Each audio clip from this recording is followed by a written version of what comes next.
Collective decision-making in virtual meetings tends to be more formal and structured than in face-to-face meetings.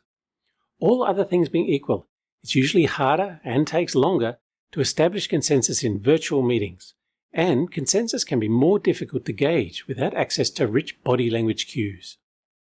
Imposed consensus.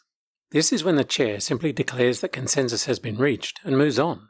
This can work well when the issues are simple or well understood, the proposal is clear, nobody's spoken against it, and you're confident the group is satisfied. This can be efficient if you trust the participants to raise objections proactively, but it can be risky for a chair to trust their instincts about whether consensus has been reached.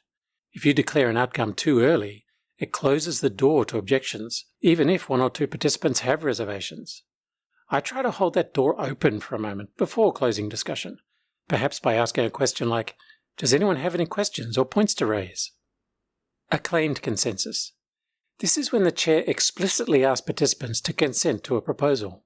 You might say something like, "Does everyone agree that we'll go ahead with option 1?" Or, "Are we all happy with that answer?"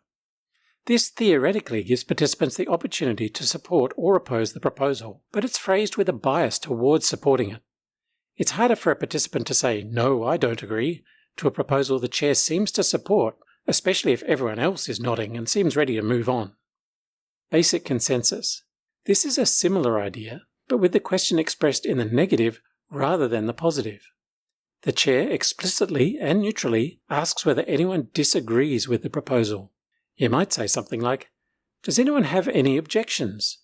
Most people find it easier to voice disagreement or doubt about a proposal when invited to oppose it. Inviting and welcoming dissent can drag out discussion time, but it strengthens consensus when it's achieved, increasing the legitimacy of decisions. Deliberative consensus. This is when the chair not only encourages dissent, but calls on participants to actively express their views about the proposal, positive or negative. By insisting that all participants speak, the chair ensures that everybody is heard. This makes any disagreement visible, so it has to be addressed on the path to consensus. This helps to encourage a final consensus position that reflects the preferences and opinions of the whole group. Deliberative consensus can take a long time to achieve. For the most important and difficult decisions, that level of effort might be appropriate, but for most decisions in most meetings, it's probably overkill. You might be comfortable determining acclaimed or basic consensus in face-to-face meetings by relying on approving nods and satisfied smiles in response to a question. But that's a bigger gamble in virtual meetings where participants are harder to see and may not even be listening. It's likely that at least some participants will experience your decision as imposed consensus, even if you're being very careful. Asking every participant to state their position individually is less risky, but it can be more time-consuming, depending on how you ask the question and how they answer it. Here are a few ways you might gauge support or opposition for a proposal in a virtual meeting. Use online polls to collect votes from each participant. Online polls tally votes and display the results transparently in real time, but take a bit of work to set up. For formal meetings, much of that work can be done in advance by the Secretariat populating a poll with motions from the papers and amending the wording if required in discussion before launching the poll. Post proposals in the chat and invite reactions. You could ask participants to add thumbs up or thumbs down reactions to a posted motion to indicate approval or disapproval, and perhaps a different symbol to abstain. This is quick and easy to do with minimal preparation, and it also displays an immediate tally of votes. Ask participants to type their positions in the chat. This is still fairly quick and gives participants the opportunity to give more nuanced responses to a proposal than a simple thumbs up or down.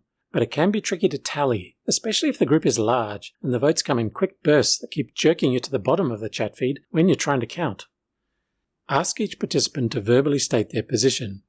This is the most thorough option for establishing consensus, but it can be very time-consuming, especially if a participant proposes an amendment to a motion and you need to go around the whole group again. Even before a question gets to a vote, you can often see some signs of emerging consensus or opposition by monitoring the comments and reactions in the chat.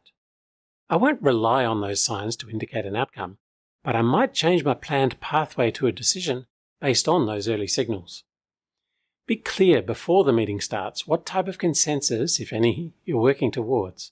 Then figure out what strategies you'll use in the virtual meeting to get to that outcome, and allocate enough time on the agenda to work through that approach. Good luck with your next virtual meeting, and thank you for watching.